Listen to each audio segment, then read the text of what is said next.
Garrett knows everything now. The DNA test proves Jake and Natalie aren't siblings. The hidden cameras caught them kissing, planning, laughing about how stupid and trusting Garrett is.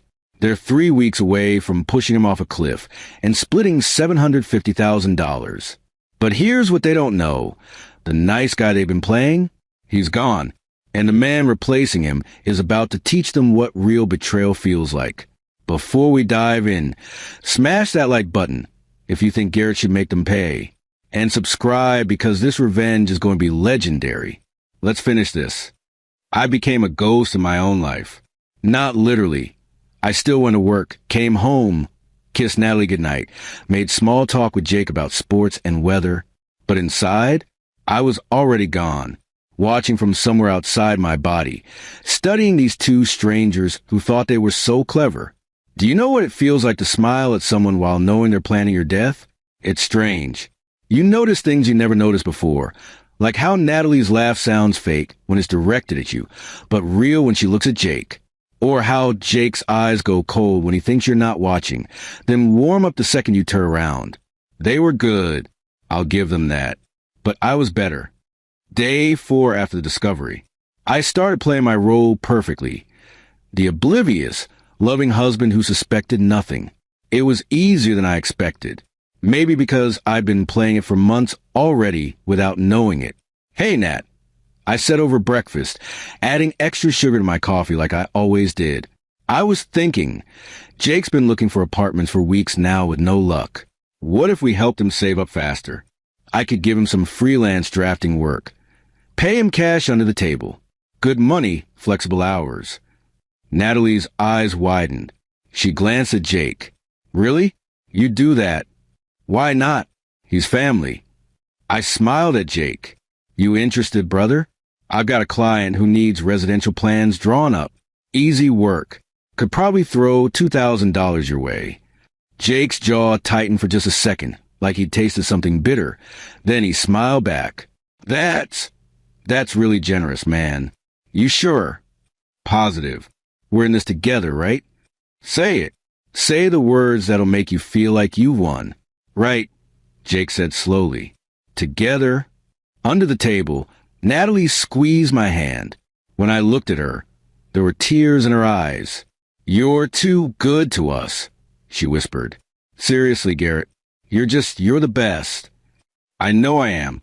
That's why you chose me to destroy. Day 7. Declan sent me something interesting. Jake's real background check. Turned out Jake Brennan had quite a history. 3 arrests for fraud, 2 for identity theft, 1 for domestic violence against an ex-girlfriend who dropped charges after he threatened her family. He'd been evicted 7 times in 5 years, not because he couldn't pay rent, but because he kept running scams on landlords and neighbors. And Natalie? She'd known him since college.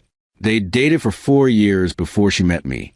Old social media posts Declan dug up from deleted accounts showed them together at parties, on road trips, calling each other soulmates. She'd never broken up with him. She just found someone more financially stable to marry while keeping Jake on the side. I was never her husband. I was her mark.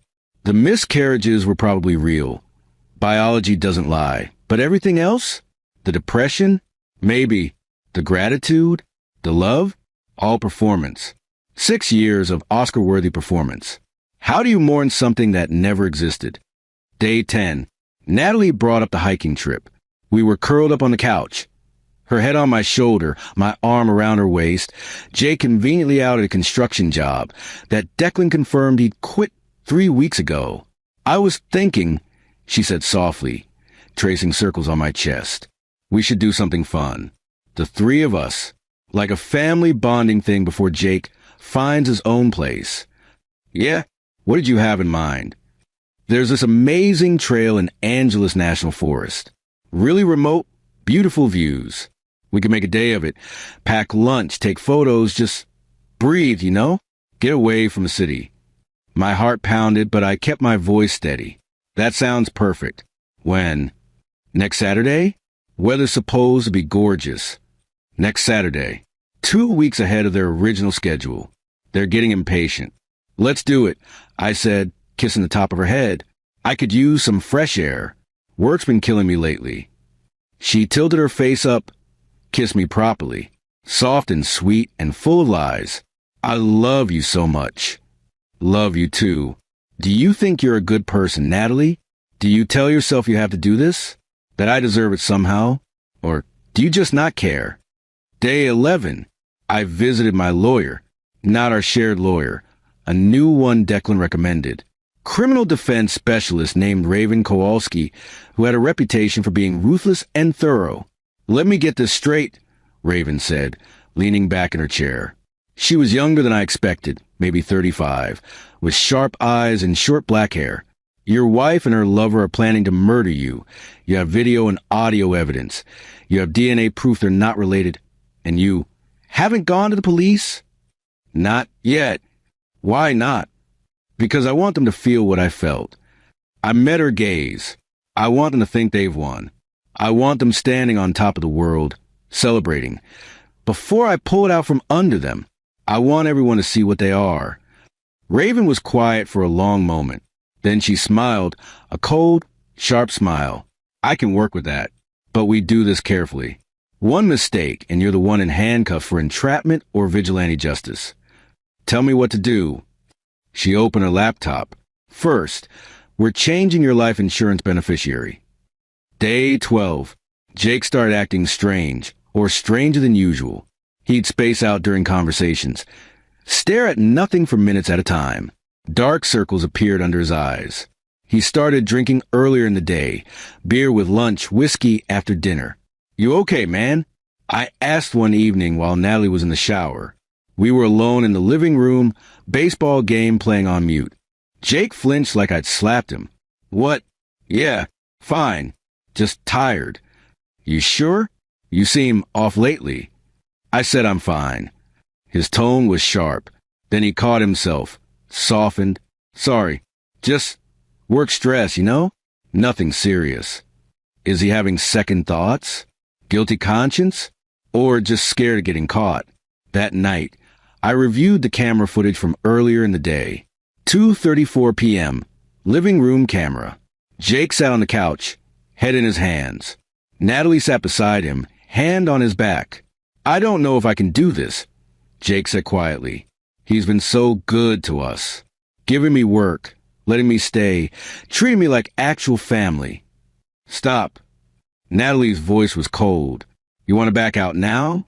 After everything we planned? He doesn't deserve this, Nat. Doesn't deserve. Are you kidding me? He has everything. Nice apartment, good job, savings, investments. We have nothing. You want to keep living in your car? Keep bouncing from couch to couch?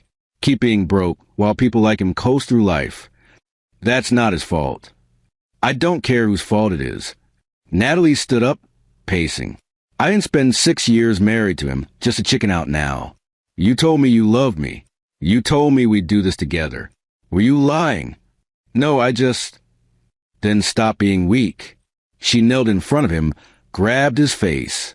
1 week. 7 days. Then we're free. Mexico, baby. Beach house. No jobs. No stress. Just us. Forever. Jake was quiet. Then, what if he suspects something? He doesn't. He's clueless. Yesterday he told me I was his soulmate. She laughed.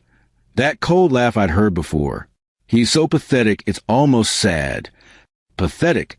Jake nodded slowly. Okay. 1 week. They kissed.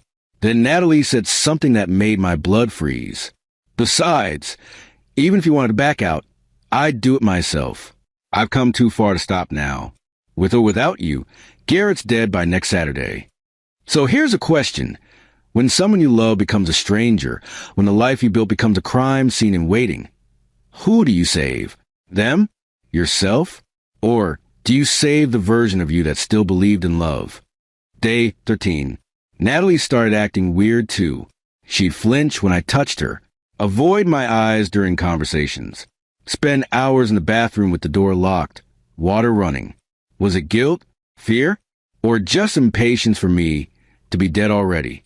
That evening, she came to me with tears streaming down her face. Garrett, I need to tell you something about Jake. My stomach dropped.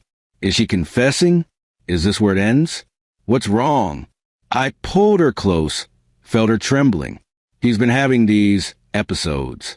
Flashbacks, I think, from his childhood trauma. Sometimes he doesn't remember things, or he acts strange, or she sobbed into my chest. I'm worried about him. What if the stress of looking for apartments is making it worse? Oh, this is a setup. This is how they explain Jake's weird behavior. Create a mental health excuse, so when things get suspicious, there's a cover story. What kind of trauma? I asked gently. His foster dad, her voice broke. He was abusive, really abusive. Jake blocked most of it out, but sometimes it comes back. That's why he doesn't have any childhood photos. They remind him why his memories are fuzzy, why he seems off sometimes. This is brilliant. Actually, can't prove a negative. Can't disprove repressed memories. Can't question him without seeming insensitive. That's awful, I said. What can we do to help? Just be patient with him. If he seems distant or acts strange, it's not personal. He's fighting demons we can't see. She looked up at me with those sea glass eyes, now red from crying. You're so understanding, Garrett. So kind. I don't deserve you. Finally, something true. Hey! I wiped her tears away with my thumb. We'll help him through this. Together. That's what family does. She kissed me then, desperate, clinging, almost frantic, like she was trying to convince herself of something. Or maybe saying goodbye. Day 14. I called a family meeting. Natalie, Jake, and me sitting around our dining table like we were discussing vacation plans instead of my upcoming murder. I've been thinking, I said, looking between them. You two have been through so much. Jake with his trauma, Nat supporting him, me working crazy hours. We're all stressed, so I want to do something special. What do you mean? Natalie asked carefully. After our hiking trip this weekend, I want to throw a party. Celebrate Jake finding his family again. Celebrate us, all of us. Invite your friends, Nat, your mom, your sister, your best friend Kennedy, and Jake, if you have people you want to invite. I don't really have people, Jake interrupted quickly. Lost touch with most folks over the years. Because you're a con man who burns every bridge behind him. That's okay, I said warmly. It'll be mostly Nat's people then. But I want to do it right, nice restaurant, good wine, speeches. Really show everyone how grateful I am to both of you in my life. Natalie and Jake exchanged a glance. Quick, panicked, because if I was planning a party for the weekend after the hiking trip, I clearly expected to be alive for it. That's really sweet, Natalie managed. But you don't have to. I want to, I insisted. You deserve to be celebrated, Nat. And Jake, you deserve to be welcomed properly into this family. I've already made reservations at Maestro's in Costa Mesa. Next Sunday, 7 p.m. I told them to expect about 20 people. The silence was deafening. Make the lie too big to back out of. Make canceling the party more suspicious than going through with the murder. Box them in. Wow, Jake said finally. Yeah, thank you, brother. Anything for family, I said, smiling. Oh, and I was thinking, after the party, maybe we do a big family photo? Get it printed, framed, hang it in the living room? Commemorate this time. Perfect, Natalie whispered. Her hands were shaking. That sounds perfect. Friday night, the night before, I couldn't sleep. Lay in bed beside Natalie, listening to her breathe, wondering if she was awake too, wondering if she was planning exactly how she'd act when I fell tomorrow. The screaming, the crying, the 911 call. Please, you have to help. My husband fell. There's so much blood. Please hurry. She'd probably practiced it. Around 3 a.m., I got up, walked quietly to the living room. Jake was awake too, sitting on the pull-out couch in darkness, staring at his hands. Can't sleep? I asked. He jumped. Jesus, you scared me. Sorry. I sat in the armchair across from him, nervous about tomorrow's hike. His eyes met mine in the darkness. For just a second, I saw something that might have been regret, or maybe I imagined it. Yeah, he said quietly. Nervous. We sat in silence. Two men pretending not to know that one of them wouldn't survive the weekend. Garrett, Jake said suddenly, if something happens, I mean hypothetically, if I ever, he stopped, started again. You're a good guy. Better than most. You should know that. Is this a confession? An apology? Absolution he's seeking before he kills me? Thanks, Jake, I said. You're not so bad yourself. Liar. We're both liars. The only difference is I know what I'm lying for. Saturday morning. Hiking day. I woke up before dawn. Checked the weather. Perfect. Sunny, 75 degrees, light breeze. Beautiful day for murder. I packed our backpacks carefully. Water bottles, sandwiches, trail mix, first aid kit. My phone fully charged.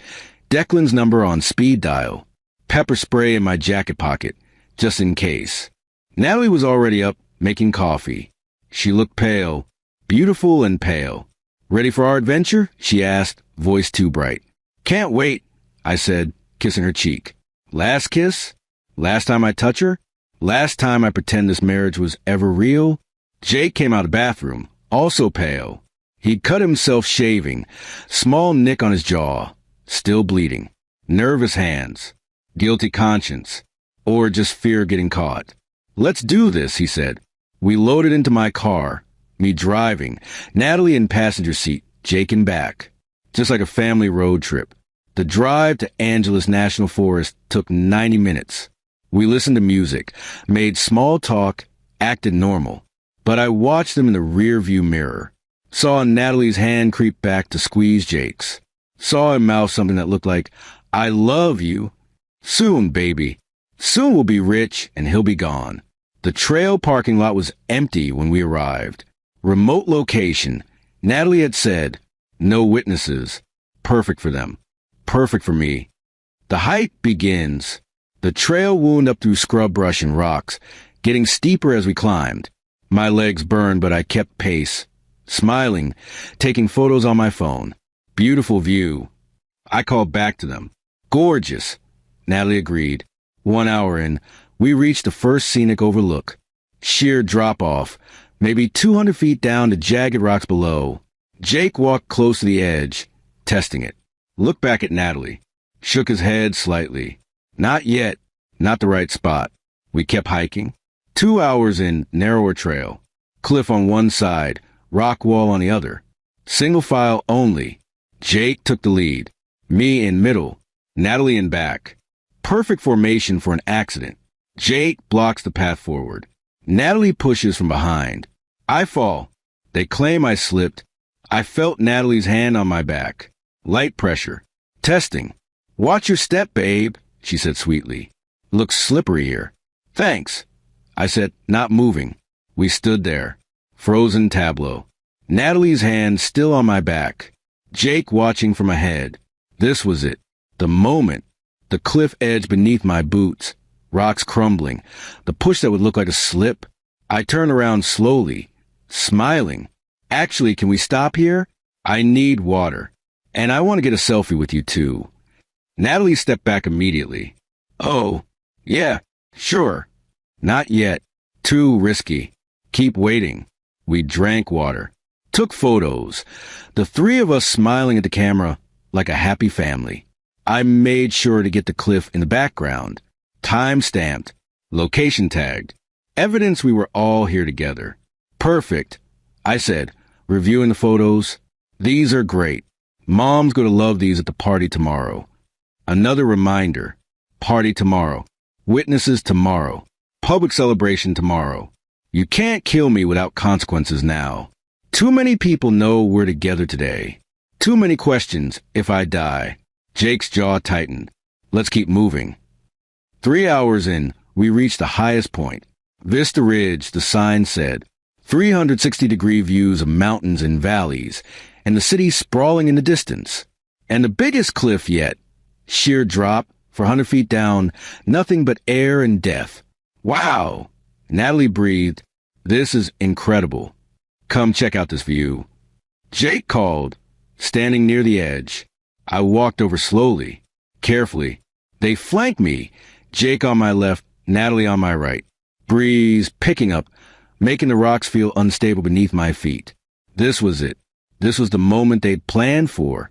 Garrett, Natalie said softly. I turned to look at her and saw tears streaming down her face. I'm sorry, she whispered. I'm so sorry. Wait, what? Jake's hand landed on my shoulder, not pushing, gripping, pulling me away from the edge. We can't do it, Jake said, voice breaking. We can't. I tried to convince myself, but God, Garrett, I'm sorry. We're awful people. We're terrible, awful people, and I can't. I stared at them, both crying now, both looking genuinely broken. Is this another trick? Another layer to the con? The fake breakdown before the real betrayal? What are you talking about? I asked carefully.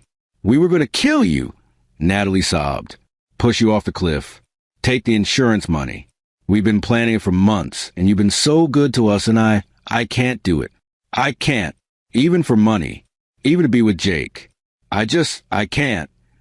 Jake pulled me further from the edge, both hands on my shoulders now. We're confessing everything. Right now. You can call the cops, press charges, whatever you want. We deserve it. But we're not killers. We're liars and thieves and con artists, but we can't. I stood there, processing. They're backing out. They got to the edge and couldn't do it. The guilt, the humanity, whatever, it won. Should I feel relieved? Vindicated? Merciful? I felt nothing. Because this broken down confession on a mountaintop, this wasn't justice. This was them getting to back out, getting to keep their souls clean, getting to feel like good people who almost did a bad thing, but didn't. While I'd spent 2 weeks drowning in betrayal, while I'd mourned a marriage that never existed, while I'd slept beside someone plotting my death. No, get away from me, I said quietly. They stepped back, still crying. I pulled out my phone, hit record. Say it again, I commanded, all of it, on camera. They confessed everything. The whole plan, start to finish. How they'd met in college. How Natalie had married me for money while staying with Jake. How they'd planned the foster care story. The insurance fraud. The murder plot. All of it. I'm going to give you both a choice, I said when they finished. Phone still recording. Option 1. I call the police right now. You both go to prison for attempted murder, fraud, conspiracy. You'll get 10 to 15 years, probably. What's option 2? Jake asked hoarsely. I smiled. Cold. Sharp. Nothing like the nice guy they'd been playing. Option 2, we go home. We go to that party tomorrow night with all of Natalie's family and friends. And you both tell them exactly what you told me. Every detail. Every lie. Every piece of the plan. In front of everyone who's ever cared about you. Garrett, no. Natalie whispered. And then I called the police. I continued. But at least you'll get one night of honesty before you spend the next decade in a cell. At least everyone you know will understand exactly who you are. Silence. Wind howling through the canyon. Those are your options, I said. Prison now. Or complete public humiliation followed by prison.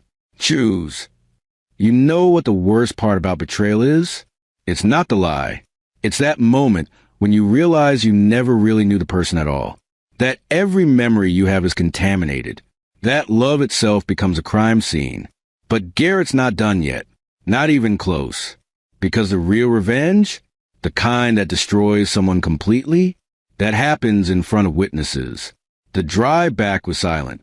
Not peaceful silence. The kind of silence that happens before thunder. Heavy. Suffocating. Electric. I drove. Natalie sat beside me staring out the window. Tears drying on her cheeks. Jake in the back seat, head in his hands. Nobody spoke for 90 minutes. What do you say to someone after they confess they plan to murder you? Thanks for the honesty. I appreciate you not following through. Sorry I made you feel bad about it. When we pulled into our apartment building parking garage, Jake finally broke the silence. We could just leave, he said quietly. Right now, pack our stuff and disappear. You'd never have to see us again. I turned off the engine, looked at him in the rear view mirror, and spend the rest of my life wondering if you're out there conning someone else? Planning someone else's murder? No. I shook my head. You wanted to make me disappear. Now I'm going to make you disappear the right way. Garrett, please. Natalie started. Tomorrow night, 7 p.m. Maestro's restaurant. You'll both be there. You'll both tell the truth. Or I release this video. I held up my phone to the police, the media, and everyone on your social media friends list. Every single person you've ever known will see you confessing to attempted murder. That's cruel, she whispered. Cruel. The word hung in the air like smoke. You're right, I said calmly. It is cruel, almost as cruel as marrying someone for money while planning to kill them. Almost. I got out of the car, walked toward the elevator without looking back. Behind me, I heard Natalie sobbing. I felt nothing. Sunday, the day of reckoning. I woke up at 6 a.m.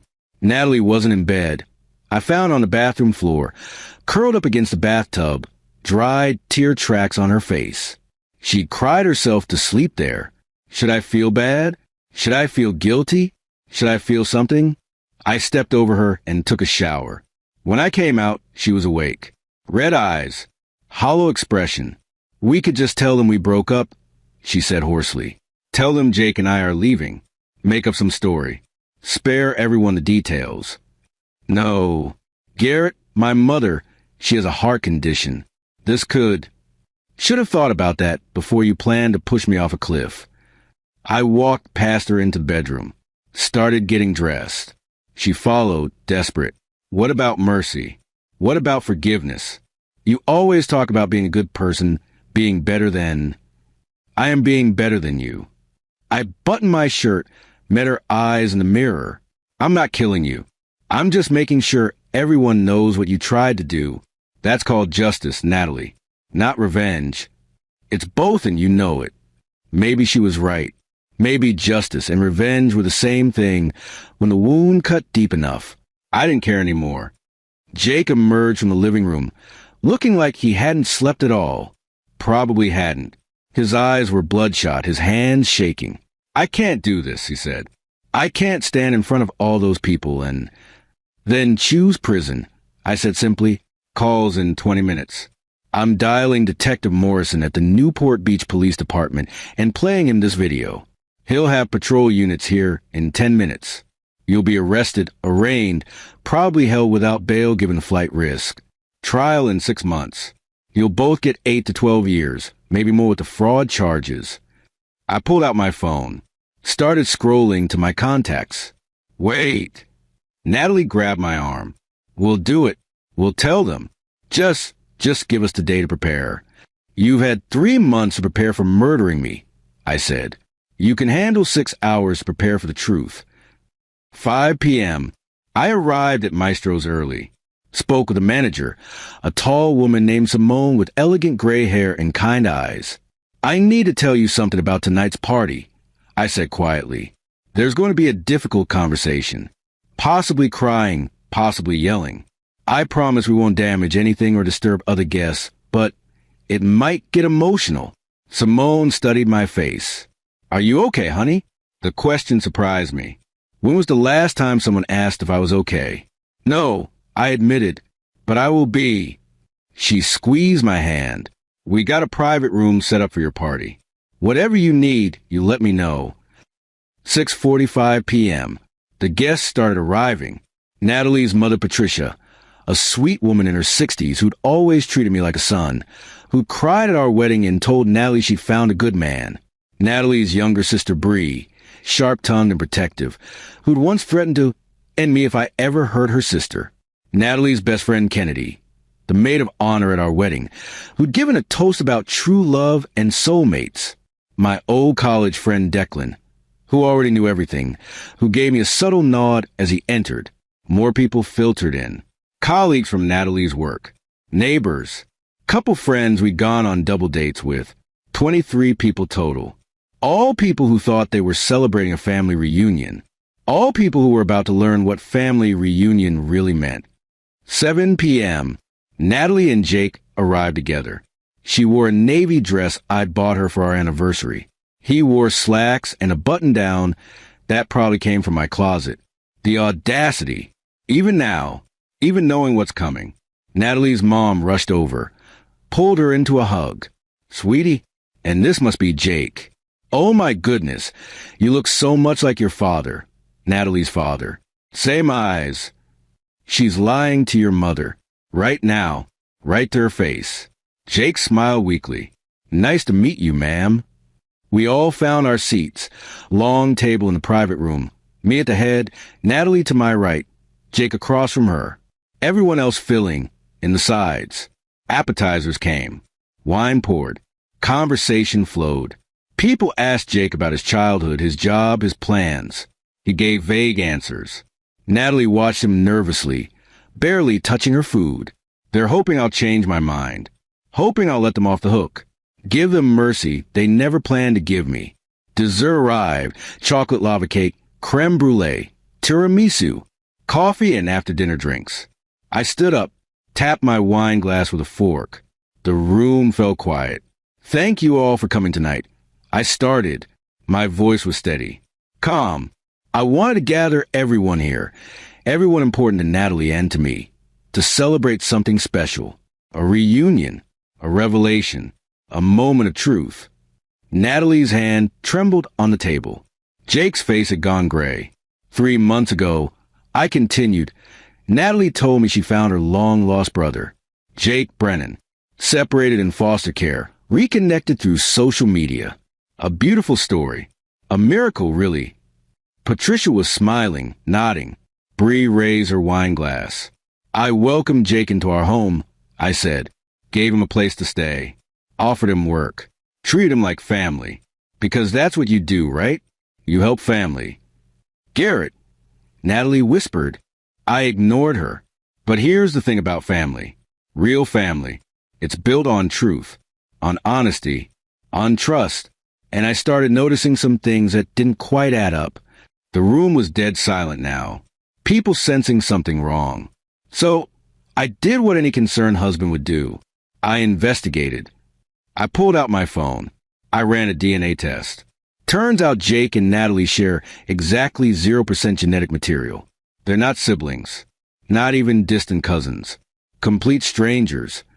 Gasps. Patricia's hand flew to her mouth. Bree's eyes went wide. Wait, what? Kennedy said. That can't be. Oh, it gets better, I said, voice still eerily calm. I also installed security cameras in our apartment. And I discovered that Jake isn't Natalie's brother at all. He's her boyfriend. Have been for 12 years. Since college. They never broke up. She just married me while continuing to see him on the side. That's not. Natalie stood up, panicking. Garrett, you're twisting. Sit down, Natalie. My tone made her flinch. She sat. Let me play you some of the footage, I said, pulling up my phone and connecting to the room's TV screen via HDMI cable I'd arranged earlier with Simone. The video played. Natalie and Jake in our kitchen, kissing. His hands on her waist. Her whispered, I love you. Patricia started crying. Bree looked like she might throw up. But that's not even the worst part. I continued as the video ended. The worst part is this. I played the audio. Their voice is crystal clear. The hiking trip's perfect. Remote location. Accidental fall. No witnesses except you. You play the grieving widow. Insurance pays out. We disappear to Mexico. He trusts you completely. Idiot actually believed the foster care story. $750,000. Made myself sole beneficiary. He didn't even question it when I said it was for our future kids. The room exploded. Oh my God! They were going to kill you? Natalie, what the hell? Patricia was sobbing now. Full body sobs that shook her whole frame. Bree had her arms around her mother, staring at Natalie with pure hatred. You lying? Bree started. Wait, please. Natalie was crying too, standing up, hands raised. Let me explain. It's not what it sounds like. Really? I said quietly, dangerously. Then explain. Explain to your mother why you married me for money. Explain to your sister why you planned to murder me. Explain to everyone here why they should believe a single word out of your mouth. Silence. Natalie's mouth opened. Closed. Nothing came out. Jake stood up slowly. It's true, he said. His voice was flat. Dead. All of it. We planned everything. The brother story, the insurance fraud, the murder. We were going to push him off a cliff yesterday. More gasps. Someone, I think it was Kennedy, said Jesus Christ like a prayer, but we didn't. Jake continued. We couldn't. We got to the edge, and we're not killers. We're awful people. Liars. Thieves. But we're not murderers. We backed out. You want credit for that? Declan spoke up from the end of the table. For not killing him? You want us to applaud you for choosing not to commit murder? No. Natalie whispered. We don't want credit. We just were confessing. We're telling the truth. Isn't that what you wanted, Garrett? The truth. The truth. I laughed. It sounded harsh even to my own ears. You've been lying to me for 6 years. 6 years, Natalie. Every morning you woke up next to me. Every time you said, I love you. Every time I held you through the miscarriages. My voice cracked. First time I'd let emotion show all night. The miscarriages, I continued. Quieter now. Were those even real? Or was that part of the con too? Make me feel sorry for you? Make me more attached? More invested? They were real. Natalie's face crumpled. The babies, they were real. The pain was real. That wasn't fake, Garrett. I swear. I don't believe you, I said simply. I'll never believe anything you say again. You understand that? Every memory I have of us is contaminated now. Every moment we shared is a lie. You didn't just betray me, Natalie. You erased 6 years of my life. Made them meaningless. Patricia stood up, walked slowly toward Natalie. For a second I thought she might hug her daughter. Instead, she slapped her. The sound echoed in the silent room. How dare you, Patricia breathed. How dare you? This man, this good man, stood by you through everything. The fertility treatments, the depression. He paid for your therapy out of his own pocket. He loved you. And you. Mom, please. Don't call me that, Patricia said coldly. I don't know who you are. The daughter I raised could never, she couldn't finish. Turned away, shoulders shaking. Bree stood up next, looked at Natalie with disgust. You're dead to me, she said simply. I have no sister. She took her mother's arm, and they walked out together. The door slammed behind them. Others followed. Kennedy left without a word. Colleagues shaking their heads. Neighbors looking horrified. Within 5 minutes, only 4 people remained. Me, Natalie, Jake, and Declan. It's done, I said quietly. Everyone you care about knows what you are. Every relationship you have is destroyed. Your mother disowned you. Your sister hates you. Your friends will never speak to you again. What now? Jake asked. He looked almost relieved, like the worst was over. Oh, sweet summer child. Now. I pulled out my phone again. Now I called the police. I dialed. Put it on speaker. Newport Beach Police Department. How can I help you? I need to report attempted murder and insurance fraud. I said clearly. I have video and audio evidence. The suspects are with me now. Sir, what's your location? I gave the address. The dispatcher said units were on the way. You said we could choose, Natalie said desperately. Public humiliation or prison. Not both. You said. I lied. I said simply. Imagine that. Police arrived 12 minutes later. 2 officers, 1 male, 1 female, entered the private room professionally. I showed them the videos, the audio, the DNA test results, the insurance policy changes, everything. They arrested Jake first. Handcuffs clicking into place as he was read his Miranda rights. Do you understand these rights as I've read them to you? Yes, Jake said quietly. Then Natalie. She didn't fight. Didn't resist, just cried silently as the handcuffs went on. Garrett, she said as they led her toward the door. I'm sorry, for whatever that's worth. I'm so sorry. I looked at her, this woman I'd loved. this stranger wearing her face. It's worth nothing, I said. They led them away. 1 week later, the story went viral. Local news picked it up first. Man exposes wife's murder plot at family dinner. Then national outlets. Social media exploded with opinions. Some people called me a hero. Others said I was cruel for the public humiliation. Said I should have just gone to the police quietly. But would they have learned? Would everyone know what they are? Would there be real consequences beyond prison time? Jake and Natalie were charged with conspiracy to commit murder, insurance fraud, and identity fraud. Bail set at $500,000 each, which neither could afford. Raven, my lawyer, was optimistic. They'll probably take plea deals. 8 to 10 years each, likely. Good, I said. Patricia called me a week after the dinner, crying, apologizing for her daughter, asking if there was anything she could do. Just take care of yourself, I told her gently. None of this is your fault. She was such a good girl growing up, Patricia sobbed. I don't know what happened. When did she become this? I wondered the same thing. Was she always this person? Or did love itself corrupt her? Did desperation make her evil? Does it matter? 1 month later, I changed the locks. Donated all of Natalie's things. Clothes, books, photos.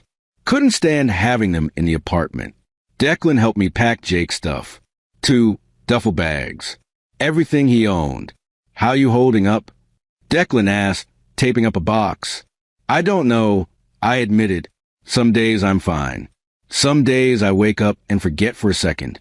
Think she's still here. Then I remember. That's normal. Grief. Can you grieve something that never existed? Declan was quiet for a moment. Yeah, I think you can. Maybe especially that. 3 months later, the divorce was finalized. Natalie got nothing. Infidelity plus attempted murder made it pretty straightforward. The apartment, the savings, the investments, all mine. The life insurance policy, I'd changed the beneficiary 2 weeks before the hiking trip. Everything now went to a children's charity that supported kids in foster care. Seemed fitting. For the brother who never existed. For the family that was a lie. I also changed my will. Everything I owned would go to various charities when I died. Nothing to family. I didn't have any real family left. Maybe that was sad. Maybe it was freedom. 6 months later, present day, I stood in my apartment. Freshly painted walls, new furniture, all traces of Natalie erased, and looked out at the harbor, boats bobbing on dark water, sailboats like white promises. My therapist, Dr. Chun, recommended by Dr. Yates, said I was making progress, learning to trust again, processing the trauma. But was it trauma or was it education? Learning that love can be a weapon, that trust is a currency some people counterfeit. I still thought about Natalie sometimes. Wondered if she thought about me in her cell, if she had regrets, if she'd ever actually loved me at all. Probably not. Probably it was always a con, always a long game. But here's the thing they didn't count on. I'm still here, still alive, still standing. They wanted to erase me, make me a tragic accident, a sad story, a means to an end. Instead, I erased them. You want to know the worst part about betrayal? It's not the knife in your back. It's not the lies. It's not even the loss. It's that moment when you realize love itself isn't sacred. That the thing you thought was holy, connection, trust, vulnerability, is just another tool in someone's pocket. Another way to hurt you. They almost won. They almost pushed me off that cliff and cashed in on 6 years of my life. But I saw it coming. Why is it that the people we love most are the ones who can hurt us deepest? Is trust the currency of love or the ultimate weapon? I used to think being good meant being merciful, forgiving, turning the other cheek. Now I know better. Being good means protecting yourself, means making sure predators face consequences, means showing the world what monsters look like when they're wearing familiar faces. Natalie and Jake thought I was broken, thought I was weak, thought my kindness was stupidity. They were wrong. I wasn't broken. I was learning, and I learned this. Sometimes the most loving thing you can do for yourself or the world is make sure everyone knows what someone tried to do, Not for revenge. For truth. They handed me every piece of the trap themselves. The fake brother story. The insurance fraud. The murder plot. All I did was collect the evidence and let them face what they'd built. Now they're sitting in prison cells, separate facilities, probably hating each other, wondering where it all went wrong, wondering if they'd just gone through with it on that mountain.